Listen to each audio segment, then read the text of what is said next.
এই সামান্য গরমে আমাদের অবস্থা খারাপ। সূর্য সেদিন সামনে নিচে, আর মানুষ উঠে দাঁড়িয়ে আছে। তাদেরকে 5টা প্রশ্ন করা হবে। যতক্ষণ পর্যন্ত প্রশ্নের উত্তর দিতে পারছে না, সামনেও যেতে পারবে না, পিছনেও আসতে পারবে না, পা নড়াতে পারবে না। এক, তোমার পুরো জীবনটা তুমি কোন কাজে ব্যয় করেছো? উত্তর কি রেডি আছে আমাদের কাছে? আমরা কি বলতে পারবো, হে আল্লাহ, আমরা আমাদের পুরো জীবন তোমার ইবাদত করে কাটিয়েছি?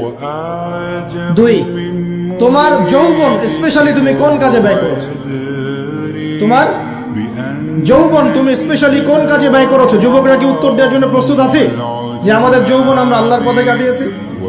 সবাই কি বলতে পারবো? 3 নাম্বার, তোমার রিজিকের উৎস কি ছিল? কোন পথে সম্পদ অর্জন করেছো? 4 নাম্বার, কোন পথে সম্পদ ব্যয় করেছো? কোন কোন খাতে সম্পদ ব্যয় করেছো? আমরা কি আমাদের আয় এবং ব্যয়ের হিসাব দেওয়ার জন্য প্রস্তুত? 5, তোমাকে আমি যে জ্ঞান দিয়েছিলাম সেই জ্ঞান অনুযায়ী আমল করেছো কিনা?